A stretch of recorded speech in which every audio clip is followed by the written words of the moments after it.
episode 3. I'm one of the hosts. My name is Angie, and this is Addie. And Addie, what is the topic for tonight? The topic for tonight is we're talking about a topic that was very trendy a while back, Jamaican against Haitian. Mm-hmm. So I'm of Haitian descent. I was born in Haiti, raised here. Mm-hmm. And Angie is Jamaican, born and raised. Born and raised. In the playground where I spend many a days. That's so goofy, but go ahead. We are best friends. Mm-hmm. Best friends for way over for almost 25 years. Yeah, 25 years. Yeah. So we thought we might have something to say about this beef. Yeah, it's a very disturbing trend, but go ahead. But I think how this started was a while back. There was this trend going on social media where somebody would approach somebody, says, "Hey, you're Bahamian," and the person would be like, "No, I'm a Jamaican man," and that would be it. Everybody would be like, "Okay." So I guess once this Haitian girl says, "No, I'm not Jamaican, I'm Haitian," and I think the Jamaicans were like attacking her, like, "How dare you don't want to be Jamaican? Who are you as a Haitian to not want to be a Jamaican?" Mm-hmm. And it got pretty ugly. It did. And I mean, that's something so innocent. I mean, it is perfectly okay to be proud of wherever you're from. Mm-hmm. Well, I think a lot of it has to do with history. If you remember back in the 80s, 70s too, 70s, 80s, mm-hmm. But we can even go back further than that. You have to realize that being Haiti was the first country to win its independence from a colonial power, which was France, back in 1804. So you can imagine you've been excluded, where all the other power that be around you didn't recognize your sovereignty, mm-hmm. right? Yeah. So Haiti didn't have a lot of connection with these other countries around us, I think. And so we didn't write our own history a lot of times, where people were telling the media what is Haiti, what mm-hmm. Haiti's about, what Haiti looks like. So it got extremely worse, I believe, in the bigger stage of the world was during the 80s, when we were known for poverty, broke people, and of course the stigma of HIV/AIDS. Mm-hmm. So of course a lot of other minority who were dealing with their own identity issues and crisis, they want to be associated with the lowest. They thought we're the lowest of the low, but of course a lot of the countries did not know our history. Mm-hmm. So, but I think that's where it all started. They didn't want to be associated with that stigma. No, because I was telling Addie in an earlier conversation that when I was living in Jamaica, I don't remember ever even hearing about Haiti. I started hearing about Haiti when I came to America. When I came to America, it's like all these negative news. I'm being bombarded by all this stuff, and of course, I like many other people, and being young, I drew my own conclusion based regarding on the data. Haitian community, because and that maybe that was mostly about what people were saying around me. Mm-hmm. And I remember when I came to America, and after I'd get to be a young adult, and one day my mom and I was talking, and she reminded me that she traveled to Haiti, mm-hmm. And that was late 1970s, and they went to buy and sell. What do you call it? Barter, but yeah. And that's when Haiti was this big hub mm-hmm. for people. Tourism. Yes. And she had a good time. I mean, I have beautiful pictures of Haiti. My mom have one picture with she and my aunt who she went with, and another one she was on a port or something, and took this picture of a port in Haiti. And she showed me these pictures. So that's when my knowledge, I'm like, okay, but still, I have to confess that all the stuff that I was being bombarded when I came to America, I've, developed some type of, I don't want to say prejudice, or what do you call it? You had prejudice. You were prejudiced. And no, it's not even prejudice. I felt like I was better. Prejudice. Well, I know, but we don't want to say I was prejudiced. Racism. Oh, sure, that's even worse. Well, we can say classism. Classism and prejudice because Okay. you didn't. Mm-hmm. You're not exposed to Haitian. You Yeah. didn't know what Haitian is. And that's because Right. and when I grew this prejudice, I have never met a Haitian, and I think that's that's the trend. Like most of these people who have this deep prejudice against Haitian, and I mean Jamaicans. I'm talking about ourselves here, Jamaicans who have these deep prejudice against Haitian. Maybe have never ever met a Haitian or interact with a Haitian. They're just going based on what they hear in The media. the media. But I would think that this generation would be a little bit more educated because social media is so big. You being exposed to Haiti on a daily basis that looks bad. The true Haiti. But again, I thought we came a long way since the 80s and 90s. it's sad. We're a rock stone away from each other. We may not know a lot about each other, but we should know a lot about each other because we share a great history. You know, like I don't know how you can tell me like you went to Jamaica through school in Jamaica, and again, this is the colonial power be. That's how the education system worked. That you didn't know about Bookman and how Bookman is a Jamaican man who went to Haiti and helped with the Haitian Revolution, and to me, every person who looks like us, who's black, should have some sense of pride of what Haiti had accomplished, because no other nation had done what Haiti did. It doesn't mean you're less than or we better than, but we decided together with a Jamaican man, which is part of our Haitian Revolution. So we should be celebrating each other. Yes, I mean? And not think you're better than me, I'm better than you. It's true. You know? And guys, let me tell you something. I don't even know when this prejudice of mine left me, because I don't think it lasted. You know what I mean? Because even though I had that instilled in me from the negative stuff that I was hearing about the Haitian community, and when I went to college, my first year in college, or maybe my first semester, I enrolled myself in a club. It's called Black Student Union, and I was invited to that club by I think it was a Haitian girl, and we had the same class, and she invited me to this club, and I said to myself, why not? But at the time, I didn't know she was Haitian. It was just a black girl. We were in class together, and she said, look, you know, I have this fun club, you know, and they're looking for members. Do you want to join? And I'm like, okay. And I went to this club, and hold and behold, what is it, that term? Yes. My now husband was the head for Black Student Union, president, for Black Student Union. I met Addie in this club, and a whole boatload of Haitians. Yes, I mean, you see what it was? It took education, and that's the problem. I think a lot of people are not educated or exposed to another culture, and then you want to judge that culture. So you're always gonna feel, if you don't know, you don't know. What you don't know, and you're always gonna be. To me, it's a form of ignorance. Yeah, no, that interactions that I think after the first week or so after going to the clubs, and you know, this club was about community service, and so you remember when we went to a trip somewhere, and just interacting. I think that thing just naturally just left my body. You know, and I'm happy it happened. Yes, and then of course Addie now is my best friend who's Haitian, so you see where we're going here.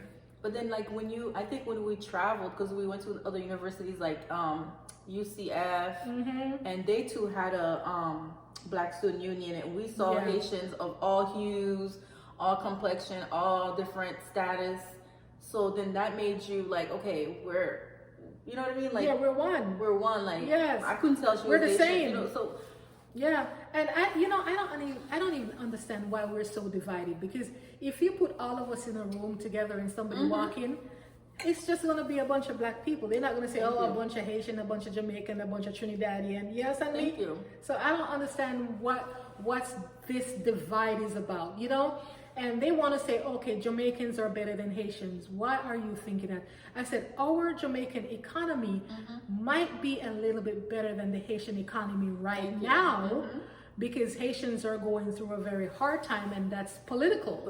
Yes, I mean? And so the local Haitian community in Haiti is suffering because of that political issue. You know, so yes, Jamaican might be better with economy right now, but when you're thinking about personal, you understand me, achievement, the only reason why the Haitians in Haiti might not be as far as us is because of opportunities. That's you know, all they need. Opportunities, and you know, and you know what? I was having this discussion with somebody the other day, and even in Jamaica, and most Jamaicans would agree with me now, that our young men and women who are graduating from high school and graduating from college, we are having a problem now with opportunity. Because I can give you a great example. I have a cousin of mine who, Addie, this girl is brilliant. When I said this girl is a mathematician, and so I knew she graduated from high school, and I called her and I said, I just happened to say, oh, so what are you going to do after high school? I thought she was going to say college, and she's like, no, I'm going into hospitality. And I said, hospitality? I said, but you're so brilliant, you need to go to college. And of course, economical reasons, you know, and that factor, she probably couldn't go to college. And of course, she got help. She went to college. She graduated. Now she's holding a little internship job. Yes, I mean, so Jamaicans, we know that our youth now have limited opportunities. So just imagine if our country had political issues like Haiti. Well. What do you think is going to happen? Yes, I mean? And there's one thing I know about Haitians. Proud as hell. to a fault. You know, so for you to bow your head down and go Ask to for another help. country, being in a position where you can't provide for yourself, is honestly, it's traumatic for a Haitian person, because we've always known to be self-sufficient. Yes. So the problem is, if for them to be coming in your country, it must be really, really bad. And that's what I was telling It my must be cousins there. desperation. Yeah. Yes. I said, let me tell you something. Haitian people are very proud people, and if you see Haitian in a country like Jamaica, and they already know that Jamaican don't like them. So if you see, I shouldn't say Jamaican, not even most, some, let me use the word, some Jamaican have an issue with them. And they're still there asking for help, and they're not even asking for a handout. They're asking for a little opportunity to work hard to get funds. And it's not even for themselves. It's because it's to send money back home to their kids and their wife, you know, or their family. Yeah. Because that one person that's probably making a minimum wage in your country is probably supporting a whole entire family with the little income that they're making. Yeah. So, because if I see somebody on TikTok, and they said, where are you from? Are you from Haiti? And I say, no, I'm from Jamaica. It's not a big deal for me to say that. It's okay for a Jamaican to be damn proud to be Jamaicans. And we know Jamaicans are proud too, you know? and to me, I've always felt that even if Angie wasn't my best friend, and Angie's by far not the only Jamaican friend I have, I always felt like a Jamaican win is a win for the whole Caribbean. What?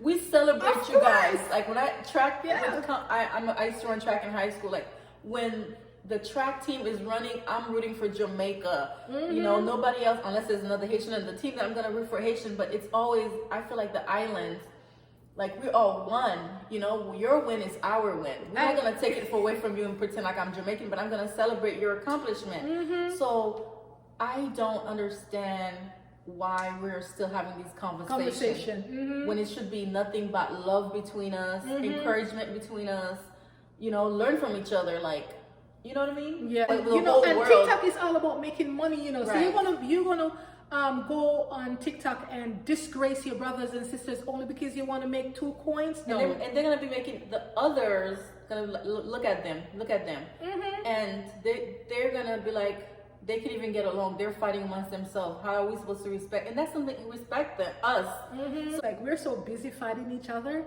that, yes, and disrespecting each other, and then we're going to demand respect from other races.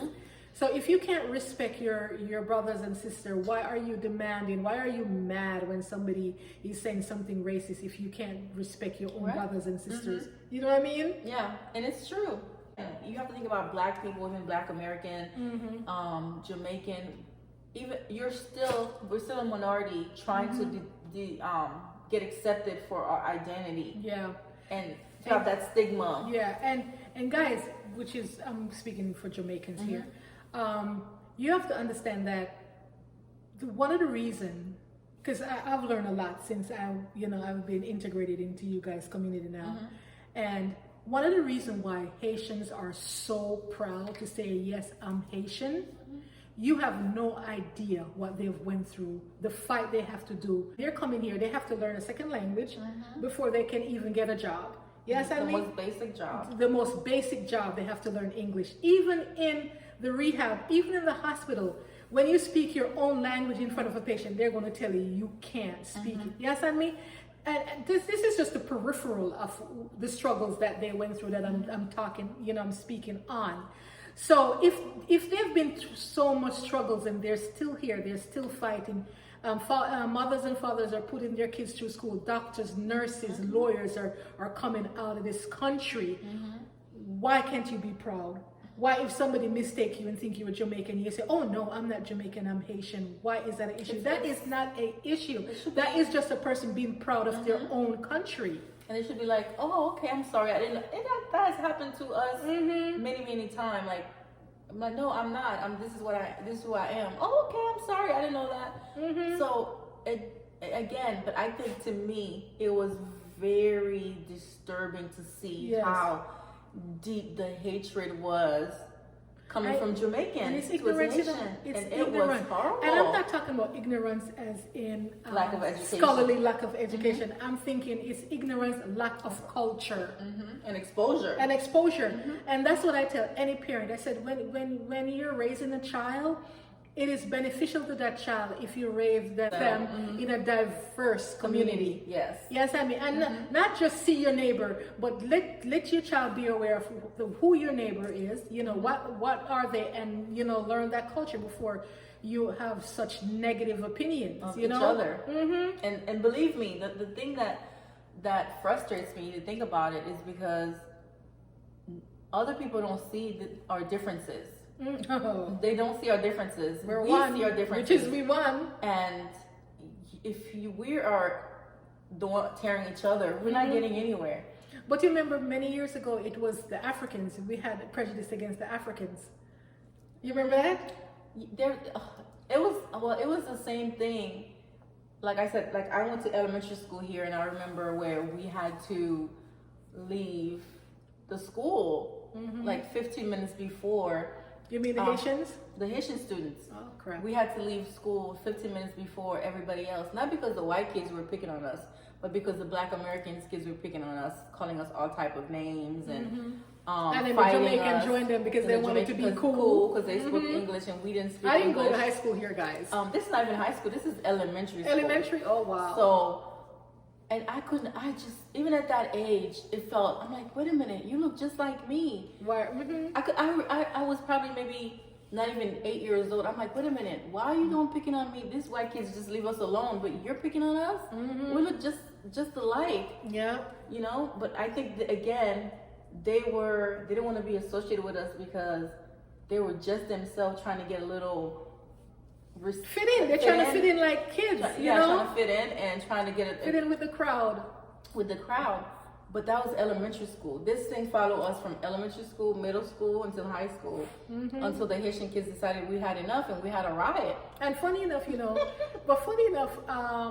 when I didn't go to high school here, but I used to hear of stories where Jamaicans were picked on too, because we come off the plane or the boat, with loud colors and our sneakers match this and match that, and they laugh. Yes, and yes. So, and the thing, this is what I don't understand. Like most Jamaicans that comes here, they'll face some type of struggles, whether racism or hardship, in economical hardship. So they know. So I don't understand why they're raising their kids to be, like meanies. Oh my God! I just had a memory when you just said that. What, the colorful clothes? It wasn't even the colorful clothes. It was in elementary school that our mom would dress us in our Sunday best with barrettes in our hair, and we had like the dresses, and everybody else had sneakers and shorts. We had like a gown, like you're going somewhere to go to school. Oh, God. Because they were so happy to send us to school, you know what I mean, to get an education. They wanted us to be our best. And that's one thing I didn't know, guys. Because you guys have to pay for high school, right? I think I'm not sure about what Haiti is right now, but I remember growing up when I was in Haiti for the first few years I was there. It might still be the same. Your primary school, your family have to pay for. Can you imagine? And then I think once you can go to college. And so what if you can't pay for it? Then either you don't go, or maybe if there's a charity or there's an organization like all these NGO schools that are popping up. And these are brilliant people who just need that opportunity. But it's a recent thing, because I just remember in history, like the education system in Haiti was so great that we were sending teachers to Canada to teach. So we just went through, I think we had a lot of trauma and poverty and corruption when in the 80s, when the dictatorship of the Duvalier took the Haitian treasury and moved to France. So it's a lot. And took most of the treasury funds with them. They took everything. God. But you know what? Because we mentioned this last week, and I was thinking about it, and I said, we need tolerance, because while I was doing a little teeny bit of research on Jamaica and its history, I wanted to talk about one of the national hero that I know, which her name is Nanny, and I know most Jamaicans know that, right? And so, I used to learn about Nanny way, way, way back, so I couldn't remember the finer details. And when I researched her, the first thing that came up, that she wasn't even Jamaican? Nanny was not even Jamaican. Nanny was born in Ghana. Oh, wow. Yes, and me. And I said, maybe I used to remember that when I was a child, but that education since left me, And so I was like, looky here. One of our national hero guys is not even from Jamaica, and it's the only female of the 7 national heroes. Wow, was born in Ghana. So that's somebody of a different nationality. But we embrace her. Yeah, so she came to she didn't come. She was shipped to Jamaica, and she fought for freedom. Yes, I mean, and she became her hero. Yes, I mean, and it's the same thing with Haiti. People somehow forget that we came from one place. Yes, I mean, one ship went to Jamaica, the other ship went to Haiti. Yep. That's all that is. And I truly feel like we don't know. If you can actually grab 10 Jamaicans in the street and grab 10 Haitian and do a DNA test on them, I bet you one of those 2 or 3 people are related. Duke might be my first cousin. You don't know. You could be related. We could share a common ancestor, because they didn't care. They would just grab us from Africa, throw us in the ship, brothers and sisters holding on to each other. They drop you here in Jamaica, and drop you in Haiti, watching Cuba. So for us to be so proud to put each other down over this, we don't saying there were no such thing as borders in Africa. The Europeans created all these divided country that we have right now. There were no such thing as borders, and I think that we should have that mindset in this part of the world. When I see a black person, I want the best for you, like as if you're my relative, and that's how it should be. Yeah. And this hatred and competition, I'm gonna celebrate what Jamaican is great at, and I think Jamaicans should celebrate what Haitians are great at. And if we could combine, like I always said, if you could combine Haitian and Jamaican together, we'll be unstoppable. What? Unstoppable. Yep. Instead of looking at each other as competition. Come together. Unless it's friendly competition like sports or something, then that's different. And something that motivate each other, and show off our country. Show off, with pride. But all these little, it was ugly. It was. I could, me. I don't even, guys. I don't have any TikTok. Well, I'm going to now since I'm getting into social media. But it was very disturbing. And I'm like, it's like they're using all of this platform. You have a platform to speak your voice, and what comes out of your mouth is negative against your own kind. You know, that makes no sense. But anyway, guys, I wanna change. Well, still in the subject, but change it a little bit. I want Addie to tell me, you know, some of the things that she likes about Jamaica or our culture as a Jamaican. Well, first of all, I always think we're gonna start with, how long have we been friends now? 25. And how many times I've been to Jamaica with you? 0. Wait, have you ever been to Jamaica? No. So Well, I think I stepped in it by accident. I think I just stepped in it by accident. exactly. So I think You're going this year. every year we plan. I think it got worse after your dad passed. For some reason, we've been planning a Jamaica. I've been everywhere except for Everywhere. Jamaica, which is crazy. So we planned a trip almost every year, and something always. It's the same thing for Haiti for some reason. I don't know. Every time I plan a trip to Haiti, something's going on where we can't go. But last year we're supposed to go. Well, this year you're going. Later on in the year we're going. So, yeah. Finally, yeah. But anyway, I am a student of history. Like I said, I love history.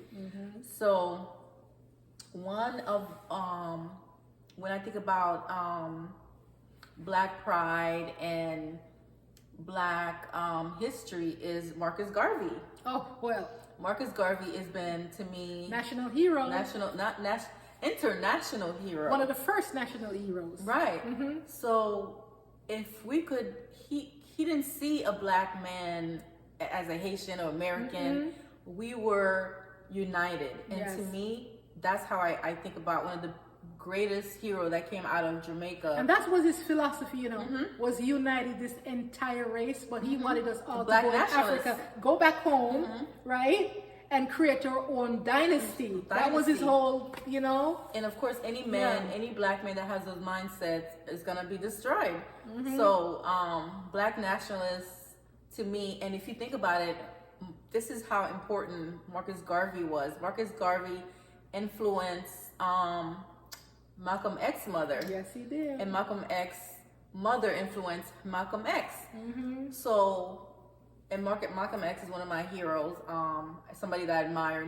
People always want to look at his negative comments that he made, but at that time, if you could combine Malcolm X with Martin Luther King together, What?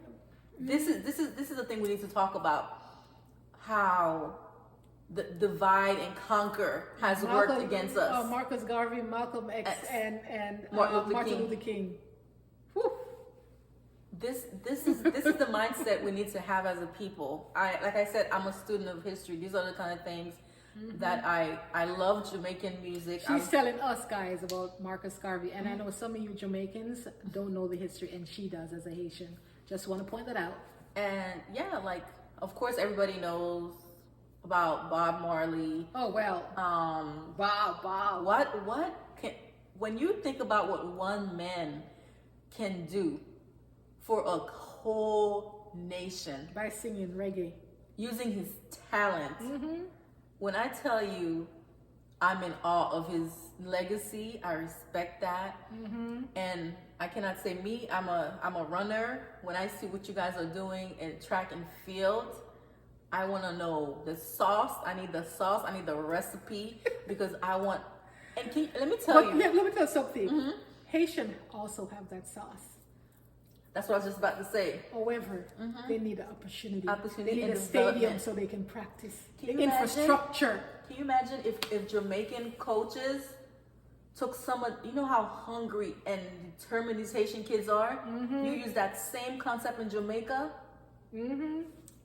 you guys would be, there would be no other on that field. Yeah. I promise you that. Yeah. So those are, of course, I mean, my favorite food as far as Jamaican food is, I love the Jamaican patty. And The beef patty? The beef patty. And I love, love, love, love oxtail. It has to be done right. And of course, my best friend is Jamaican. Yeah. What a gift to me that has been. And one day we'll probably just dedicate a whole show to what this woman means to me in my And life. vice versa. Yeah. And we're going to talk about that. So Those are some of the few things I love about Jamaica. Okay, for me, it's the rich culture of Haiti that most people don't even know existed. Is Haitian fighting in revolution war, making other country free as well as themselves. But yet you guys are still in the back burner and nobody knows that culture. But guys, let me tell you something. Take time out and read the history of Haiti. You don't have to dive in if you don't want. Just, just go back as far as fighting and becoming one of the free nations in our hemisphere. Read on that firstly. And that's anything to be admired. You understand me? Helping others, sending people, to. I remember I said, when am I fight civil war? Can you imagine? Sending, how did you even reach? Hey, you understand me? Just to show you how rich this culture is. And then one of the things, I've never been there, but I always wanted to visit the Citadel. Oh, yes. Can you imagine? Man-made, slave, made by hand. And Jamaican, look it up, the Citadel in Haiti. You'll be amazed. It's like the little royal port in Discover Basin, and you understand me? Where Christopher Columbus landed, blah blah blah. We won't go down that route. But secondly, oh my goodness, I am in love with the Haitian music. Jamaicans, me not lie, me not lying. Compa, So sexy. not even reggae, because reggae is a different genre. But compa and Jamaican love music is absolutely no comparison. And every time that I try to describe compa and the Haitian music, I don't know what words to use. Love. It is, but Passion. it's like Sensual. amor. Yes, Yes. sensual. And then I'm not picking on my people, but our music when it comes on to love me, it's more rough. harsh. It's like a little harsh. A little? Yeah. I'm like, that's the comparison to be nice, it's a little bit harsh. Trust me, the music is wonderful. History is amazing. And of course, some of the cuisine. Come on. Griot. A lot of the cuisine, honey. A lot of the cuisine. Don't lie. We're going to debate on this. Don't lie. Yeah. No, but it's so cuisine, culture, and music. Oh my God. And guys, look here. We're nurses. So I've interacted with Haitians that are very good friends, Haitians that are family, and I have co-workers that are Haitian. And so I think I'm qualified to say, You're surrounded. I am surrounded. So I'm qualified to say most of the Your prejudice. children are half Haitian? Right? Half Haitian kids. And proud. Yeah, of course. You say something to my older child Proud. and see what happened. And so I think I'm qualified to say that the prejudice that we as Jamaican have, let it go. Meet somebody that's Haitian. There is bad, good, and indifferent in every race, every culture. If you meet a Haitian that you might not like their personality, move on to somebody else. And that's the thing, they meet one or two Haitian and they get, they don't get along, and they use that one meeting or so and put everybody under the same umbrella, But the last thing I'm going to say, and then Addie will wrap this up, for my Jamaican people, I want us to go back and remember what's on our motto. And I researched this, I'm like, okay, what can I say to wrap this up? And you know what our motto says? Out of many, one people. Take it away, Addie. And our motto says "La Union en Force," which means when we united, we're a force. Together we're united. I think that's what it says. Don't kill me, my Haitian people, because my French and Creole is not so good. But you're fighting for Haitian of people. course, I will always fight for Haitian. Haitian blood run deep. My mom is Haitian. My dad is Haitian, and I'm Haitian. So, but it basically says united. We're a force. And can you imagine? You said out of many. If we would combine, out of many, one people. One people. So can you imagine if we had that? Our ancestors had it right. They really saw beyond what we're saying. All I'm saying is, do not let other people's opinion of us, another race, another nationality, be all your definition of that nationality or that race. Do your own research. My main thing I say in life is exposure is education. Yeah. Without exposure, you're not going to be educated. You'll learn so much by being exposed to different culture, different people. And I believe that's what we need. And I love, like I said, I love my Jamaican people. Yeah. I respect you guys. And all we asking is that you have the same type of energy coming towards us, because Haitian love Jamaican. Yeah. We love, it was so disheartening that I had to talk to her about it. I said, oh my God. That's why we felt important that we needed to discuss this. And we need to discuss it is because I'm like, the love we have for each other. And I honestly, when she started having kids, I'm like, I said, I can see this in the future. It's gonna be a lot of Haitians. And if we don't know if to come together now, look what I just read on the coat of arms. I just realized he's saying that we're one, so unite.